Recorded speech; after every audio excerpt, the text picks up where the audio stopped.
안녕하십니까, 네, 애청자 여러분. 오늘은 트럼프 대통령께서 이제 국회에서 이제 북한 인권뿐만 아니라 여러 가지 좋은 말씀을 많이 하시는데요.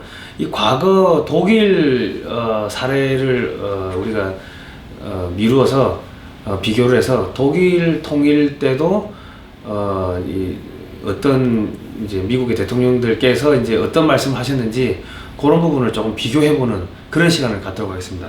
자, 오늘은 전 통일교육원장이시고 현재는 독일 통일정보연구소 대표직을 맡고 계시는 박상봉 박사님 나오셨습니다. 네, 안녕하세요. 예, 안녕하십니까. 네. 박사님, 그동안 잘 지내셨습니까? 네, 잘 보고 있습니다. 예, 요즘에 좋은 소식이 많이 들리고 있습니다. 예. 아, 그래요? 예. 많이 좀 알려주세요.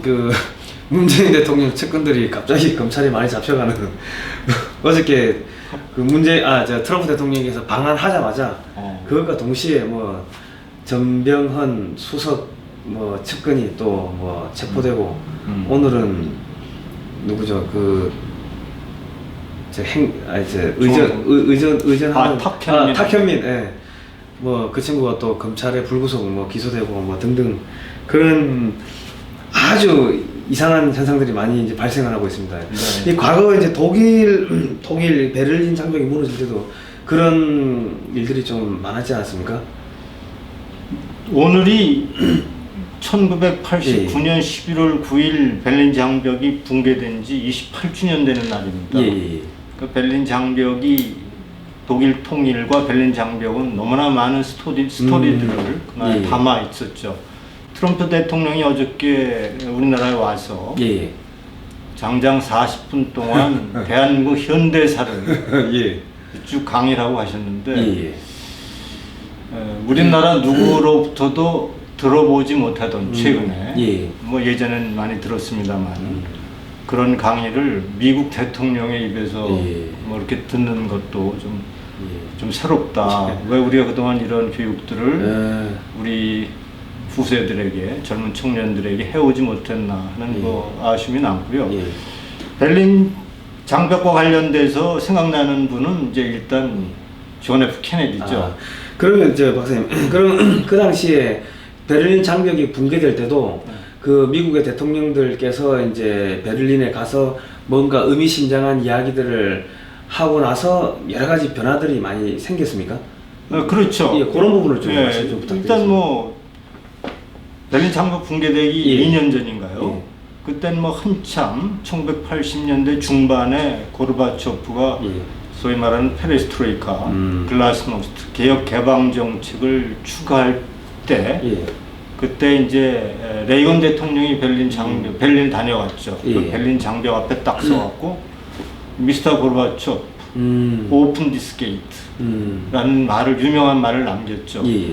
그 이후에 어쨌든 뭐 고르바초프가 응답을 뭐 직접적으로 안 했겠죠. 그렇지만 그거에 맞장구 치듯이 그 이후에 소위 동서 대탕트가 실현됐고 말타에서 군축회담 그 당시에 부시 대통령과 또 고르바초프 대통령 사이에 군축회담도 이루어지고 평화무드가 만들어지고 개혁 개방이 동북권에 쭉 이렇게 흘러넘치면서 뭐 통일의 여건, 베를린 장벽이 붕괴되는 그런 여건도 만들어졌다고 볼 수 있습니다. 그러면은 그 미국의 그 독일이 통일되는 과정에서 미국이 엄청나게 많은 일들을 지금 했는데 지금 이번에 그 트럼프 대통령께서 이렇게 방한하셔서 그런 여러 가지 의미심장한 말씀들을 많이 하고 지금 가셨는데 그러면 우리나라에도 그런 뭐 뭔가 새로운 바람이 불까요? 아무래도 우리는 뭐 우습게 뭐 반미도 하고 뭐 트럼프 하지만 미국의 힘이라는 건 역시 국제 정세 속에서 나타나는 거죠. 독일 같은 경우는 통일을 사실은 꿈에도 못 꿨죠. 왜 못 꿨냐 하면 역사적 범죄가 너무 많았지 않았습니까? 그러니까 분단이 어떻게 보면 국제사회가 독일은 분단시켜 놔야 세계의 평화가 유지될 정도로 그들의 역사적 범죄가 역시 너무 잔혹했던 것. 예. 그렇지만 이제 어떻게 보면 베를린 장벽 붕괴 전후에 급격하게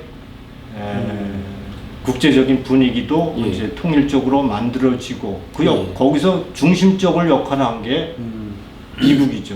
미국의 부시 대통령이 강력하게 독일의 통일, 물론 뭐 미국이 초반부터 예. 독일의 통일을 지원했던 건 아닙니다. 다만 부시 대통령이 이제 베를린 장벽이 붕괴되고 동독에서 일어나는 예.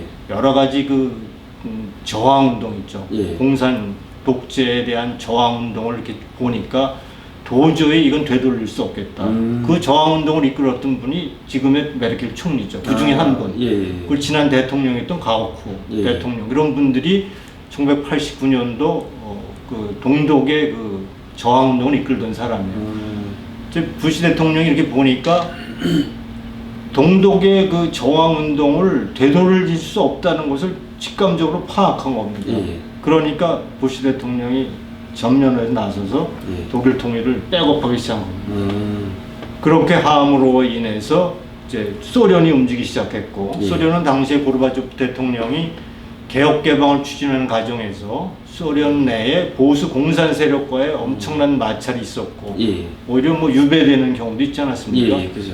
이때 이제 미국이 지원하고 서독이 경제적으로 또 정치적으로, 뭐 서독은 뭐 정치적인 입장보다도 경제적인 지원을 엄청나게 했죠. 예. 그래서 이제 고르바초프의 개혁 개방을 이제 지원함으로 해서 미국의 미국의 백업 위에 고르바초프의 동의를 얻어내는 것이 예. 됐던 것이 이제 독일 통일을 이룰 수 있었던 결정적인.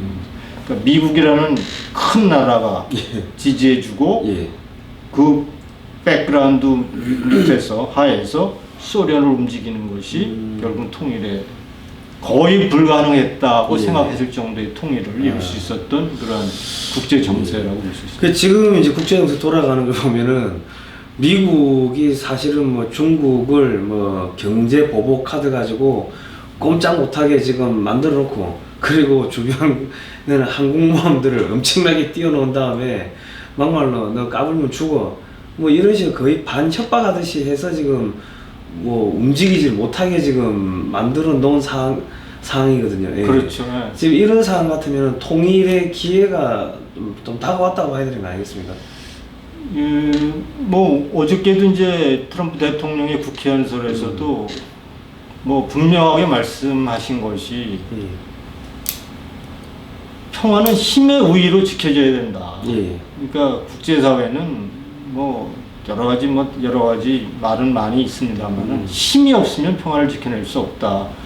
그리고 분명하게 러시아와 중국에 대해서도 북한을 돕지 말아라. 예. 이렇게 분명히 얘기했죠. 그러니까 그 말 속에는 뭐 엄청난 압박이 들어있는 거죠. 예. 사실 우리가 중국이 G2라고 얘기하지만 미국이 없는 중국은 상상도 할 수 없는 그러한 뭐 허약한 나라라고 볼 수 있죠. 결국은 미국이 정말 마음 먹고 중국을 선보기로 한다면 중국도 굉장히 정치적으로 몰락할 수밖에 없는 형편이기 때문에 결국은 중국도 미국의 요구하는 대로 대북 압박을 가할 것이고, 다만 우리가 이런 상황 속에서 정말 미국과 공조가 돼서 하나가 돼서 중국을 설득하고 통일의 환경을 만들어 가야 된다는 좀 생각을 하게 되는데 아직 우리가 그런 데까지는 쫓아가지 못하는 것 같아서 좀 아쉬운 상황입니다. 지금 대북 공조를 미국하고 좀 잘해야 되는데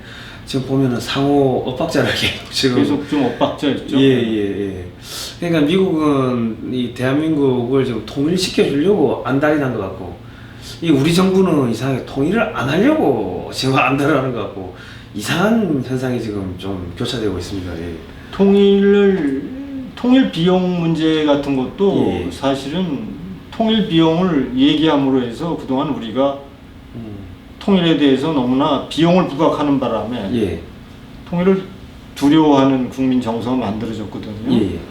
우리가 늘 부르던 우리의 소원은 통일이라는 노래는 이제 더 이상 불려지지가 않아요. 그리고 젊은 애들에게 이제 설문조사해 보면 통일은 무엇을 하느냐, 어려운 통일을 뭐 하라 하느냐 이런 것들이 결국은 독일로 인해서 통일 비용이 뭐 부풀려지다 보니까.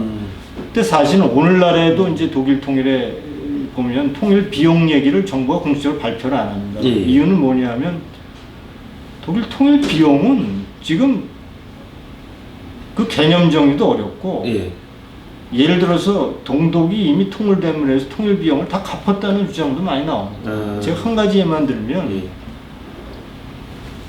통일된 이후에 동독에 서독 사람은 동독으로 갔고 동독 사람은 서독으로 왔을 거 아닙니까? 뭐 자유롭게 통일됐으니까. 그런데 동독에서 서독으로 이동한 인구가 200만 명이 많아요. 근데 주로 어떤 사람들이 갔냐면 동독의 젊은이들, 인재들이 간 거예요. 그 서독으로 빠져나간 거죠. 그러니까 어떤 경제학자가 주장한 것 중에 하나는 그 동독의 인재들이 200만 명이 서독에 가서 만들어낸 부가가치만 해도 그것만 해도 통일 비용을 감당할 수 있었다. 이제 더 이상 통일 비용을 하지 말아라. 얘기를 하지 말아라. 그래서 정부가 통일 비용 얘기를 못해요. 요새 안 합니다. 이제 각 연구소별로 이제 통일 비용을 산출하는데 그것도 임의로 우리가 이렇게 해서 기준으로 해서 산출합니다. 이렇게 합니다. 그래서 2013년 제가 이제 보기에 2014년 이후에는 통일 비용을 얘기를 안 합니다. 근데 그렇게 통일 비용 얘기가 그 정도로 민감하고 여러 가지 논의에 거쳐야 되는 통일 비용임에도 불구하고 우리는 독일의 통일을 비교해서 통일 비용이 뭐 2,000조다 뭐 이런 무책임한 얘기들을 하거든요. 그죠. 그런 게 아니라 오히려 통일된 후에 우리가 얻게 될 이익들이 있지 않습니까? 예를 들어서 뭐 북한의 지하자원 규모가 1경이라는 얘기도 있지 않습니까?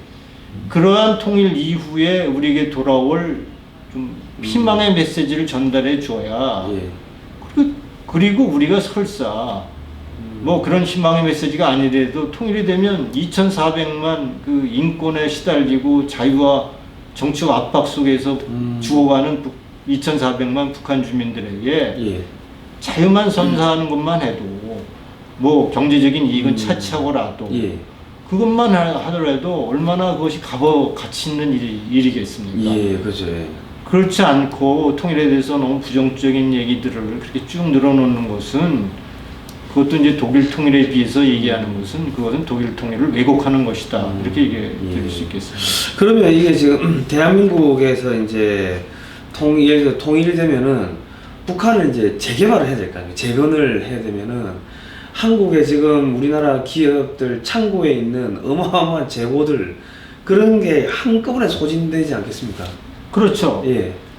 독일 같은 경우에 이제 동독 재건에 나섰죠. 뭐 오늘은 뭐 이 주제로 얘기할 생각은 안 했습니다만 제가 짧게 말씀드리면 오히려 서독이 통일한 후에 실책 중에 하나가 동독 경제를 과대평가한 겁니다. 뭐 동독 경제를 뭐 나오는 동독에서 발간하는 통계치만 보고 생각하다 보니까 동독 경제를 과대평가한 거죠.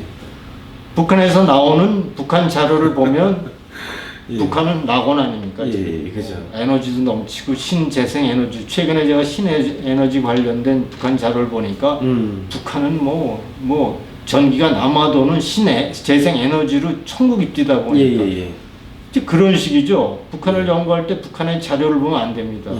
다 거짓말이니까.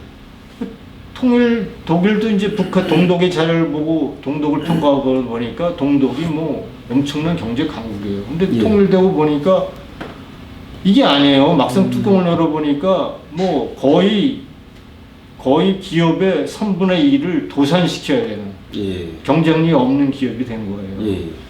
그런데 이제 그렇게 하려다 보니까 대량 실업이 발생해요. 동독 국민들이 들고 일어나는 거죠. 대량 실업이 발생하고 뭐 일자리 하루만에 쫓겨나고 하다 보니까 그래서 거기서 소위 청산해야 할 기업들을 안 하고 뭐 청산한 기업 3분의 1 정도를 살려내는 동안에 엄청난 비용이 들어갔습니다. 제가 우리나라는 오히려 이렇게 얘기를 하죠. 북한은 제로 베이스가 더 낫다. 예? 만약에 뭐 북한이 지금 뭐 아무것도 없어서 뭐 우리가 또 통일비용이 많이 든다는 얘기는 그건 얼토당통한 얘기다. 왜냐하면 우리가 신도시를 개발할 때 벌판에 개발하는 게 싸거든요. 그죠. 좀 뭐 예를 들어서 뭐 좀 허름한 뭐 강북구나 뭐 이런 좀 개발이 늦은 데를 개발하면 돈이 더 들어요. 왜 더 들죠? 그거 다 부셔내야죠. 부셔야 되고 치워야 되고 토지 보상해야 되고. 거기다 더 문제가 뭐예요? 거기서 갖고 있는 기득권들 있잖아요. 그 기득권이 보상이나 제대로 받습니까? 뭐 데모하고 뭐 난리겠죠. 그러니까 그게 더 이중 삼중의 비용이라. 그 제가 심지어 그런 칼럼도 썼어요. 제가 북한은 제로 베이스가 낫다. 왜냐면 그거는 그냥 아무것도 없으니까 거기다가 우리가 개발하고 필요한 조치만 취하고 개발하면. 그래서 제가 뭐 농담 반 진담 반 그렇게 얘기합니다. 독일에 가면 이제 그 디셀 프랑크푸르트 밑에 이제 다름슈타트라고 있는데 거기서부터 이제 저기 어디죠? 쾰른 쪽 거기까지 고속도로 연결돼 있어요. 고속도로가 거의 직선입니다. 직선인데 제가 그 당시에 너무나 이게 달리면서 너무나 넓어갖고 10차선은 넘어요. 10차선. 10한 2차선? 어마어마한 고속도로가 쫙 깔려 있어요. 제가 거기를 BMW를 타고 운전하면서 220을 놓고 저 양복 저를 갈아입었다니까요. 그 정도로 안전한 고속도로를 만든. 제가 그래서 농담 반 진담 반 통일되면 서울대 평양까지 30차선 깔아라.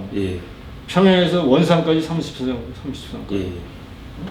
원산에서 서울까지 30차선 깔아. 그것이 경부고속도로처럼 북한 재건의 어떤 그 시발점이 될 것이다. 그렇게 얘기하는데 만약에 거기에 뭐 2층 건물 있고 공장 있고 뭐 해보자고 그게 되겠나? 안 되죠. 우리가 1970년대니까 경부고속도로를 쉽게 놔놨다. 그죠.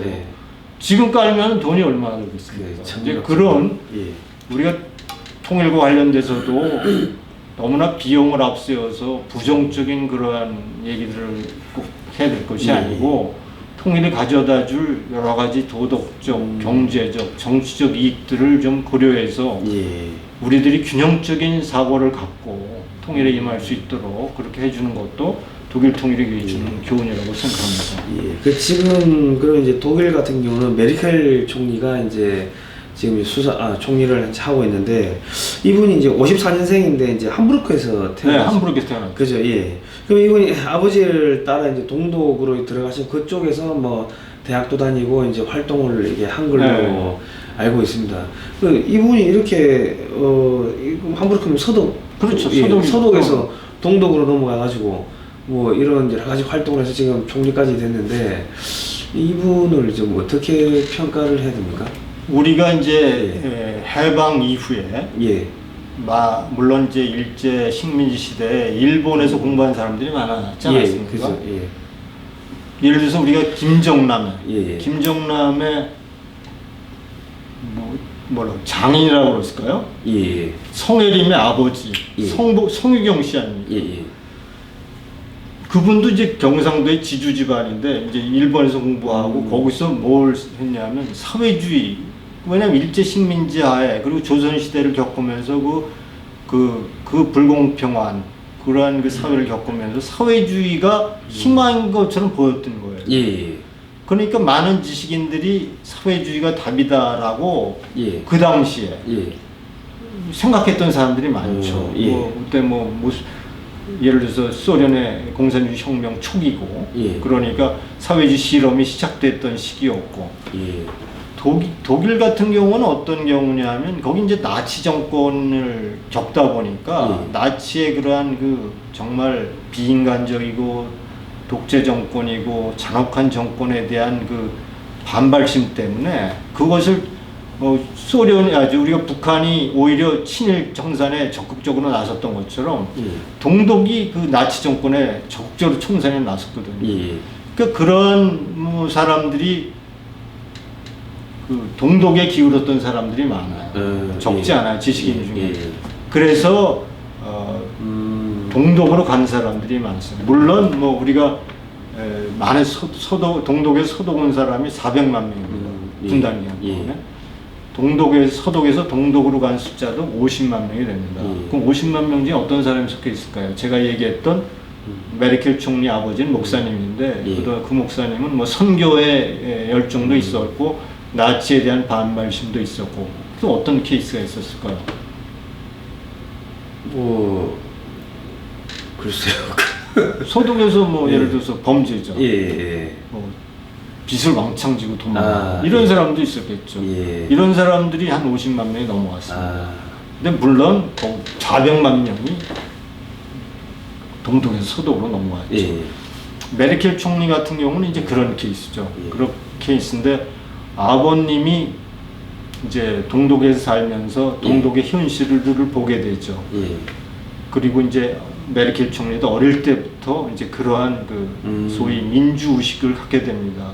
동산 독재가 어떤 것인가를 알게 되고 그래서 이제 1989년도에 소위 그 동독에 일어났던 그 소위 반저항, 공산 저항 운동에 적극적으로 가담하죠. 그래서 그 시민단체 중에 민주주의 봉기라는 게 있어요. 데모크라티슈 아우프루크라고 하는 거기에 이제 리더로 참여합니다. 그래서 적극적으로 반공 투쟁을 벌이고 그리고 이제 총리가 그리고 이제 통일된 다음에 헬무트 콜 총리, 통일 총리라고 하는 헬무트 콜 총리가 메르켈을 발탁합니다.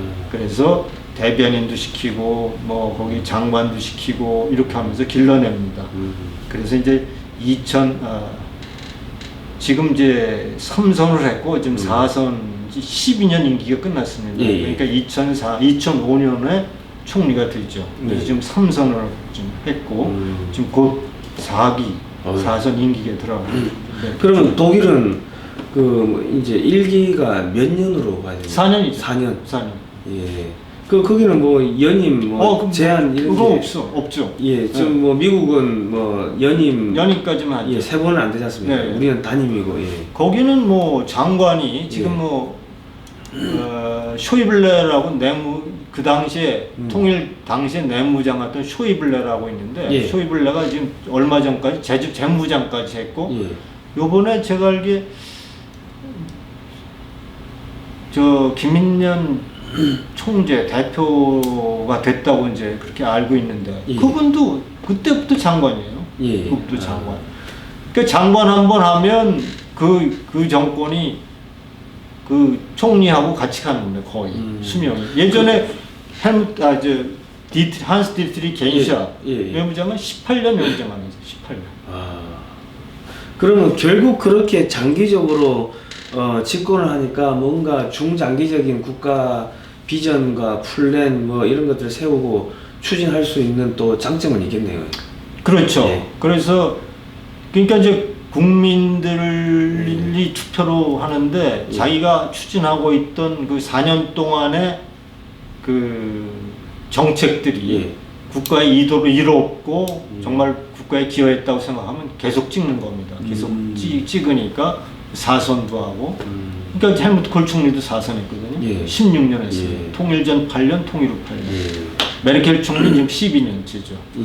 그 다음에 초대 아데나우 총리가 14년 했죠. 이제 그렇게 하는 겁니다.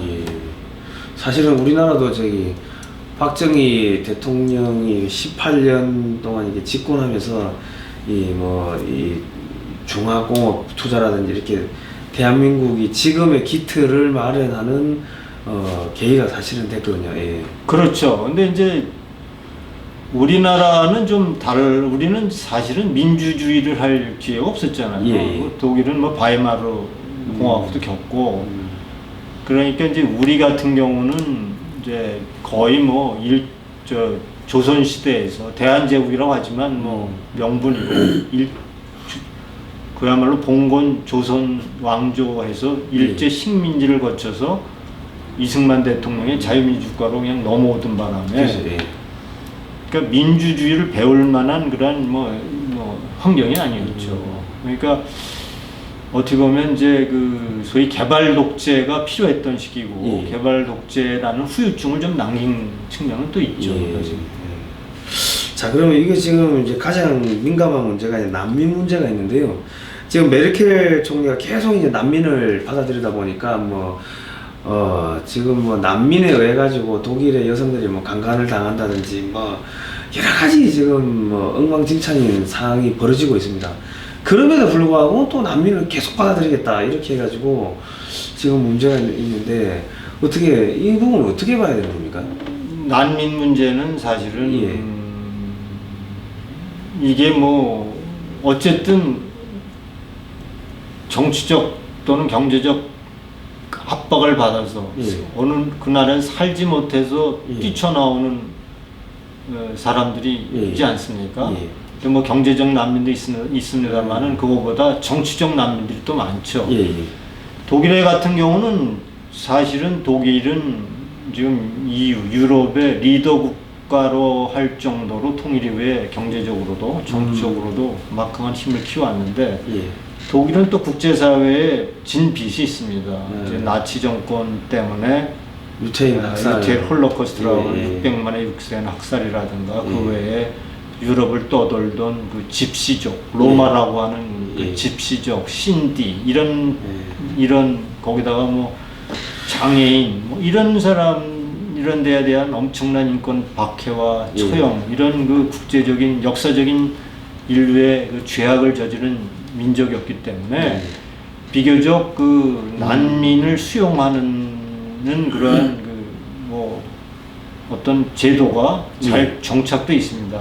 그러니까 이제 피부색으로 욕을 할 경우에 형사처벌을 받는 나라가 독일이거든요. 어쨌든 그러니까 그런 나라의 짐도 있고 예. 또 유럽을 리드하는 리더 국가라는 예. 이미지도 있고 하니까 아, 많은 난민을 이제 받아들인 거죠. 예. 왜냐면 그들이 뭐 우리도 많이 봐왔지만 뭐 정치적 박해를 당해서 갈 데 없고 뭐 아무도 안 받겠다고 하니까. 예. 근데 문제는 이제 너무나 많이 이제 밀려 들어오니까. 그게 실제로 국민들이 피해를 보는 사람들이 생기니까 불만이 상당히 큰 것 같더라고요. 예. 뭐 110만 명을 받아들이니까 예, 예. 뭐 유명한 게 있지 않습니까? 쾰른 그때 이제 뭐 몇 년 전에 쾰른 그 크리스마스 축제, 예. 연말 축제에서 예. 이제 뭐 그 이슬람 문화를 갖고 있는 그 난민들이 독일 여성을 뭐 예. 윤간을 하고 예. 성폭행을 하고 그런 사건들이 벌어짐으로 해서 요번에 이제 새롭게 등장한 독일 대한당이라고 있습니다. 이 당은 예.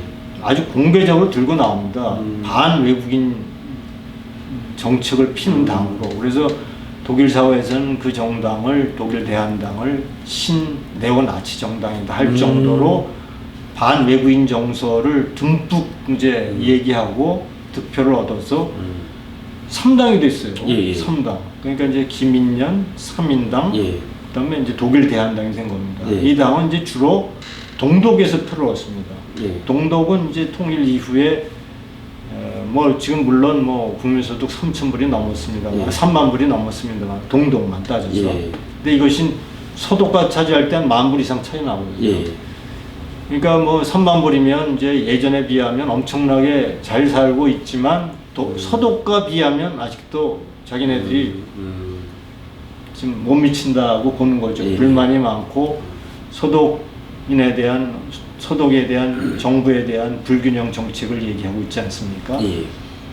그런데 이제 난민들이 들어오니까 복지 혜택, 정부 예산이 아무래도 난민에게 들어가다 그죠. 보니까 예. 동독을 중심으로 해서 그래서 반외국인 정서가 싹 틉니다. 예. 근데 이제 서독 같은 경우는 경제 부흥 과정에서 외국인 노동자를 많이 수용해 갖고 그 외국인 노동자들이 잘 그 사회에 정착해 있습니다. 뭐 예. 우리나라에 뭐 잘 아는 광부, 간호사도 예. 있지만 독일은 뭐 엄청난 터키, 유고, 스페인 뭐 이런 나라에서 그 소위 말해서 그 노동자들이죠. 제3국 노동자들이 소위 경제 라인강의 기적을 만들어 그룹이기도 하거든요. 예. 그러니까 그 간호하면 그 난민들을 그 사회에 정착시키려고 하는 노력들이 서독 주류 사회에 있습니다. 이런 사람들이 난민들을 많이 받아들여서 그 사회에 정착시키려고 노력을 했지만 오히려 동독을 중심으로 해서 또 그런 그 바흐내역인 정서들이 만들어져서 이제 큰 사회적인 문제가 되니까 독일 대한당이 표를 얻게 되고 3당으로 부각하고 공개적으로 독일 대한당은 메르켈 총리한테 선언을 했습니다. 난민 정책에 대해서 내가 메르켈 총리한테 선전포고를 하겠다. 예. 앞으로 메르켈 총리가 지금 이제 요번에 지난 9월 24일이죠. 예. 선거를 치러서 또 일당이 됐어요. 예. 이제 소위 자메이카 연장이라고 해서 또 이제 연정을 구성하면 이제 정부를 이제 4기 내각을 구성하게 되거든요. 그러면 이제 그것이 만들어지면 이제 4기가 시작되는데 상당히 어려울 것이다. 그 4기 내각이 상당히 통치를 어렵게 할 것이다라는 것이 지금 중론입니다. 중론. 그러니까 앞으로 물론 이제 그래서 메르켈 총리도 난민 정책에 여러 가지 지금 제한 요건들을 이제 만들어 가고 있습니다. 그러니까 좀 더 까다롭게 한다든가 정말 경제적 난민들은 가능하면 이제 제외시키고 정치적으로 압박받는 사람 중심으로 해서 난민을 받아들이는 그런 정책들을 피고 있는데 앞으로 이제 4기의 내각이 굉장히 어려울 것이다. 뭐 이런 것은 뭐 독일 사회도 이제 뭐 중론으로 이렇게 받아들이고 있습니다. 예. 그러면은 지금 이제 독일 통일 과정에서 보면은 이 서독에서 이 중앙범죄 기록소라는 거를 이렇게 만들었더라고요. 그러면서 이제 동독의 그런 동독 공산당의 그런 불법적인 것들을 일일이 기록을 뭐 했던데 이게 중앙범죄 기록소라는 게 그게 이제 겁니까? 1961년도에가 이제 이렇게 생각하면 분단되고부터 동독에서 서독으로 해마다 20만 명이 넘습니다. 20만 명. 그 20만 명씩 해마다 뭐 서독에서 가는 사람 몇 안 되지만 20만 명이 몰려오니까 동독은 국가 위기의식을 느끼게 되는 거죠. 그래서 1961년도에 베를린 장벽을 전격적으로 세웁니다. 동독에서 베를린 장벽을 세울 때에 시장이 빌리 브란트 시장이었어요. 빌리 브란트는 3인당이죠. 우리나라 치면 뭐 좌파라고 할 수 있는데 거기 좌파는 뭐 이렇게 친동독 성향 그 정도는 아니었어요. 사회주의적으로 경도돼 있고 그렇지는 않았죠. 어쨌든 좀 더 노동자 편 뭐 이 정도죠.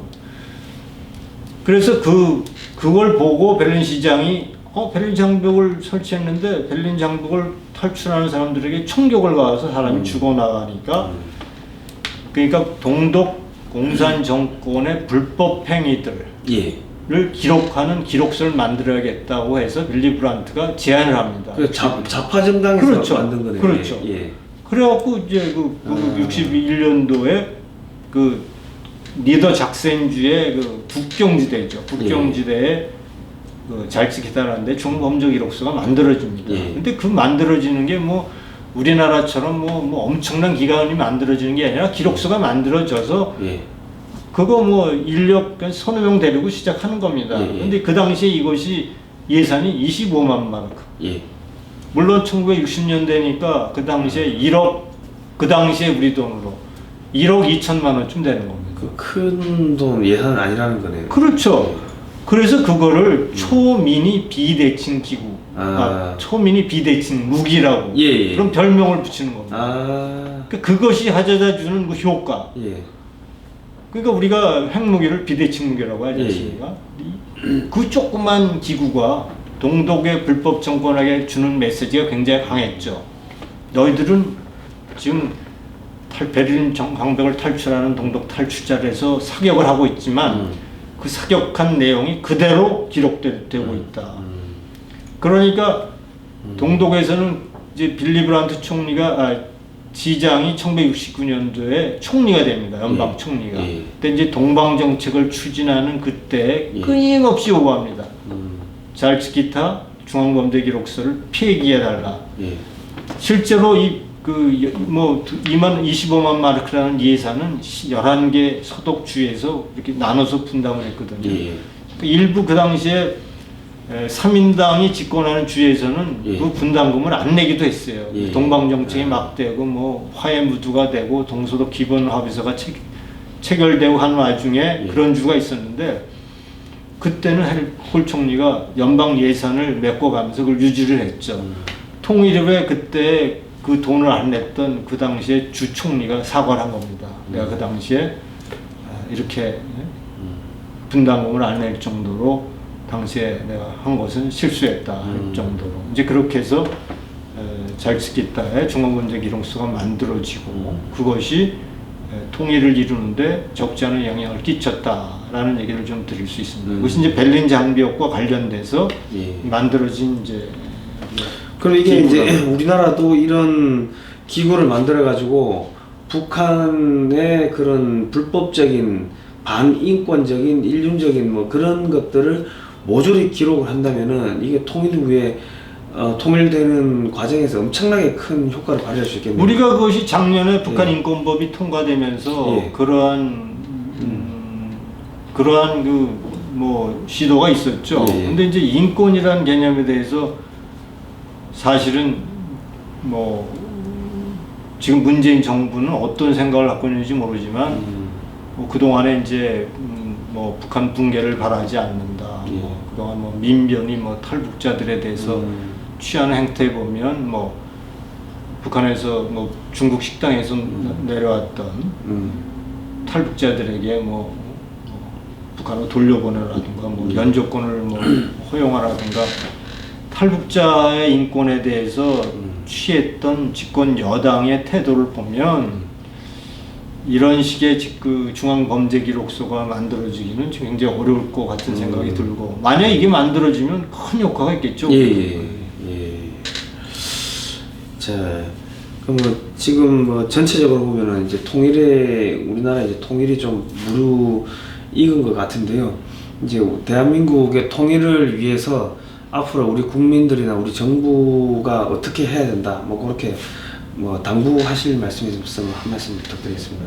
우선 우리가 독일 통일은 우리가 기적이라고 해요. 그러니까 이제 왜냐면 아까도 말씀드렸지만 서독이라는 나라가 역사적으로 저지른 범죄 이런 것 때문에 독일 통일은 사실은 국제사회가 허락지도 않고 서독 국민도 생각지도 않았던 그런 것이 이루어졌기 때문에 참 기적이라고 하는데 제가 이런 말씀을 드리는 거는 독일 통일을 우리가 잘 연구하면 쉽게 갈 수 있다는 거죠. 예를 들어서 독일은 통일을 처음 가는 길을 간 거 아닙니까? 통일된 후에 동독 재건하는 과정에서 많은 시행착오를 범했죠. 예. 많은 시행착오. 그러니까 우리가 독일 통일만 잘 연구해도 우리는 빨리 갈 수 있습니다. 우리가 이제 지난번에도 제가 말씀드렸지만 우리가 KTX를 놓는데 프랑스에 떼제베가 있고 독일에 이체가 있고 일본에 신간선이 있으니까 우리가 KTX를 좀 쉽게 놓지 않습니까? 그죠, 예. 만약 그런 게 없었다면 우리가 KTX를 놓는데 얼마나 힘들었겠습니까? 그러니까 독일의 통일을 우리가 전례가 있었다. 근데 분단국이 모두 자유민주 통일을 이룬 건 아니거든요. 예. 우리가 잘 알지만 뭐 베트남이 자유민주 통일했습니까? 예멘이 자유민주 통일했습니까? 뭐 중국이 타이완이 자유통일을 했습니까? 예. 결국 서독이 유일한 나라거든요. 예. 분단을 자유통일로 극복한 나라가 서독이 유일한 겁니다. 그러니까 우리가 콜 총리도 얘기했지만 서독은 통일 과정에서 너무나 많은 시행착오를 범했다. 왜? 역사적으로 그렇게 간 나라도 없었고 볼 게 있어야 우리가 마치 개척자의 길을 가다 보니까 여기도 실수했고 여기 실수 투성이를 하지 않느냐. 그래서 그 얘기를 한 학자들이 독일에 많아요.